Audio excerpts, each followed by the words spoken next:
confidence is something I think you always have to work on because you're always going to find that next thing that you don't feel real confident about. Welcome to the Sold Out Sales Podcast, the podcast that will equip both the seasoned sales professional and the more reluctant seller with mindset shifts and strategies needed to succeed in a competitive marketplace. Welcome, everybody, to the season 2 of Sold Out Sales Podcast. I am so excited because I have an amazing guest with me today, and I'm really excited for you all to hear from her. And I'd love to introduce you to Patricia Stepler. Hi, Tish. Thank you for having me. Absolutely. So, Patricia, I tell you what, I love to hear from you more about who you are and what you do. We're going to get your bio read. It'll be on the show notes. But what I'd love for you to tell us is something about yourself that we're not going to read in your bio and we're not going to see on your website. And then just tell us a little bit more about what you do. Okay, something you won't see on my bio is a very difficult time I had when I was working. And as I was employed by somebody else, I was an educator and I was trying to help children to be able to achieve more. And so I was involved in this committee to increase our test scores for the kids. And the more I tried to be the forefront of all this, the more resistance I got from other teachers, which shocked me because we were just trying to make the whole school better for everybody. And what I learned out of that was, as difficult as it was, in fact, I asked to get a transfer out of that building, but as difficult as it was, going through it was amazing because the growth I had personally from that experience, I would do it again in a heartbeat, even though it was so difficult. Oh, wow. Well, that's amazing. Obviously, you have what we call stick-to-itiveness, being able to get through difficult times. And I understand that you help people, specifically entrepreneurs, with their mindset. And from a sales perspective, that is the most important thing. Tell me a little bit about how you got involved with that. And what are some of the things that you do to help people get past a stuck mindset? So I got involved in it. I actually say that it was my son who got me involved in this. I had actually done personal development my entire adult life. And yet my son, when he was 12, told me that I didn't need to worry about saving money for him to go to college, that he was going to get a full scholarship. And I asked him, well, how are you going to do that? And he said, I'm going to be a collegiate athlete. Now, at the age of 12, you know how unlikely that can be. Wow. And how things can change in 6 years with children of that age. And yet he kept saying that over and over and over again, and finally decided on baseball, which is the least available scholarships in the sports that he played. And yet he just kept saying it. And lo and behold, when he got a scholarship letter, it was a full scholarship. Now, it was academic. It wasn't for baseball, but it was an academic full scholarship to college. And when he did that, I'm like, what have I been missing my whole life? Because even though I'd set goals and things like that, I never really felt like I achieved much. And I'm thinking, how did he do this? He didn't do personal development. What was he doing that I didn't know? So that set me on a journey. And when I found out the answers, it was like I just had to share with other people. Because as special as my son is, I know other people are just as special. I love that because I'm such a huge proponent of making affirmations. And I call them declarations. I really believe that you have what you say and what you think does come about, that thoughts are things. What do you feel is the biggest thing for someone in the realm of sales? And when I say sales, I don't mean people who have the title salespeople, if you will, but all of us who are in business, all of us who are parents, all of us who live, we are all in sales in some way, shape, or form. So how do you think the mindset really impacts the way people are able to be successful in sales? I think a lot of it comes down to your confidence and your belief. And when we understand that in our mind, in our subconscious mind, we have all these habits, and a lot of them we didn't put there. They were instilled in us before we were able to filter them out. About age 6, 7, 8, somewhere in there, we get the ability to filter. And so we've built this image of who we think we are. And then we listen to what other people tell us, and that reinforces who we think we are.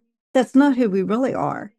And so when we really go inside of us and start to figure out who we are and what we have the potential to do, then that changes it. And you're so right. We are all salespeople, whether we're actually selling anything or not. Right. We are all salespeople. So that comes down to the confidence. Well, the confidence is one of the main habitual thought patterns that we have in our subconscious mind. And your confidence and your ability and your belief in who you are can make a huge difference. I love that you're talking about confidence as it relates to mindset. A lot of people who have followed me for a while will know that I did not start with confidence. I really struggled with my confidence, and it took a huge hit because of some things that happened early in my adulthood. So I had to kind of learn confidence. I had to build it. I had to practice it, and I still do to this day. What do you feel like is the best tool to build confidence? And I'd love to hear your confidence story. Have you always been really confident? Have you had to kind of learn it and build it yourself as well? Yeah. So when you were saying that, I thought, oh, well, that was me too. No, I did not have a lot of confidence. I was very Wow. shy. And I had this brother who was a year older who was straight A student, brilliant, and I was just, average, maybe above average student. And so I lacked that confidence. And I watched my parents who both could speak in public and, they just seemed to have all this confidence. So I felt like I was the one who had no confidence. And honestly, I think it was when I was in high school, I started to get very involved in music. I mean, I took piano lessons and so on all through school, but I started to really concentrate on singing. And I started to audition for district chorus and then went on to regional chorus. And honestly, I think that started to build my confidence because at that same time, my brother, as he was watching me starting to achieve in that area, he started to back off. And that gave me the confidence at that point that I could do that. And then the other thing that I think really helped me was when I was working at a summer job and I had to talk to people. And up until that point, I really didn't have to. And so that also started to build my confidence. So that was the beginning, but I had to learn it. And confidence is something I think you always have to work on because you're always going to find that next thing that you don't feel real confident about. I agree. I tell clients all the time, when they say, well, I have to get better at having these sales conversations. And I tell them, well, guess how you're going to get better? Having more sales conversations. So practice in this particular case, practice actually does make perfect. The more we're doing it, the more comfortable we get doing it. And I think the more confident we become as we start to see some of those successes. Patricia, tell me currently, how do people locate you? How do you find, new clients for the type of work that you do? I mostly do it now through social media. Prior to COVID, I was mostly working with businesses locally. And so I would meet them through networking events and Chamber of Commerce and so on. But now I'm, on Facebook and LinkedIn. I have a YouTube channel. So that's the way people can find me now. Love that. So, how does someone know that they need to work on their mindset? Because I think the average person, they probably think they have a different problem than mindset. So, how do you help someone to identify the fact that they really do need to work on their mindset? Yeah, Tish, you're exactly right there. Most people will say, oh, my mindset's fine. And it really isn't, because here's the thing. If you have a goal and you really want to achieve something, and you don't have it now, that means because you're not the person you need to be. And that person you need to be means you have to switch and shift your mindset to become that person. I love this conversation so much because one of the questions I often ask is, who did you have to become in order to experience the type of success that you're currently, living in? And I don't know that people understand that the person that they are now is probably not the person that they'll need to be in order to have the level of success that they aspire to. So where do you feel the gap is? What do you feel, or what do you find when you're working with clients and you're, understanding that there's a gap between who they are now and who they ultimately will need to become in order to be that person that they've probably dreamt of all their time? Do you have an easy answer for that, or is that too big of a question to kind of identify? I don't think that is an easy answer.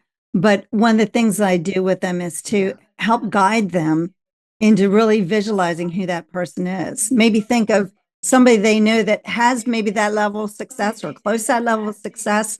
And then think about the characteristics that person has and the things that they do and the way they live their lifestyle. And if that's the level they want to get to, then they have to start emulating those same traits and those same, experiences that that person has. But you're absolutely right. The person you are today is not the one that can make that quantum leap and achieve something much greater. Because everything you have today is because of the person you've become today. That is so true. Every person in your company is part of the sales team, but most of them don't know it and they don't have the tools or the confidence. That's where my Reluctant Sales Team program has helped hundreds of people to reach their goals. The next program starts soon. Visit tishtimes.com/make more sales to get the details and to enroll your team. Again, I just understand. And mind you, Patricia, when I say I've been doing this work for such a long time, and again, this is probably a conversation for another podcast episode, but long story short, my first marriage was extremely abusive, and had to, when I finally was strong enough to leave that marriage, it took me many years to really build my confidence. And so when I finally came into the marketplace, and of course, when I started my business, I didn't make the connection that the struggle I was having for asking for what I want in sales, in my business and really owning my lane, if you will, it was really directly related to the problems or the issues that I experienced in that first marriage and even before that. And so, what are some of the things that if there were something that a person who's struggling to build their business, struggling to ask for business, struggling to have, deeper or more meaningful conversations with others, what are some of the things that they might be able to do to be able to make that connection and recognize that it's more than what they're dealing with right now? It's probably tied to something that's happened in their past. That's a great question. And I remember doing a seminar one day, and somebody asked me that question because I was talking about you have to look at your past and see, what in your past may be influencing you today, because we don't always make that connection, especially if it's something, like you said, that seems, completely different than the situation you're in now. And I remember this one person said, well, do you really have to do that? And I said, yes, I think you do, because if you don't go back and see where some of those ideas came from, and some of them are stories we tell ourselves that are not true. And if we go back in our adult life and look at that situation, we might find it different and we might see it in a different light. And yet all those years, we've been telling ourselves a story that's not true. So I think you really do have to look back there, and then you have to figure out, okay, so what is not going the way I want it to? And write it down. Write down everything that's wrong, and then pretty much write it the way you do want it. And chances are it's going to be pretty much the opposite of what you just wrote down. And then tear that other one up, burn it, shred it, whatever, and get rid of it. And then focus on what you do want. Because as long as our mind is stuck on what we don't want, that's what we keep attracting in our lives. And so we have to tell ourselves, well, this is what I do want. And then every time, because those habitual thought patterns are so strong. So every time that idea comes back to you, or you start doubting yourself, or, who do you think you are? Or, you're not good enough to do this. You've got to get rid of that immediately and then go back and focus on what you do want. So Patricia, this it's so funny because you'll say things like the cobbler's children have no shoes and things like that. So many of us who are really good at our craft and help others to attain certain levels of success, it's not always as easy for us to apply that genius to our own lives or our own business. How do you utilize the training and the work that you do for others? How do you utilize it in your own sales process and building your business? I think one of the things I do is I study a lot. I study more than my clients do. I give them information, but I try to go really deep into some of the authors and things that I read and really try to work on me, because you're right. It's so much easier to see what somebody else is doing and see the traits that they have that they don't recognize and the good inside them. And sometimes it's much more difficult to see in our own lives because we live with ourselves all the time. And so I think it's just a matter of a constant study. And, I try to spend time every single day visualizing what it is that I want, writing it down, reading something, because I feel like if I don't do that, then I'm not as effective for my clients. I love that.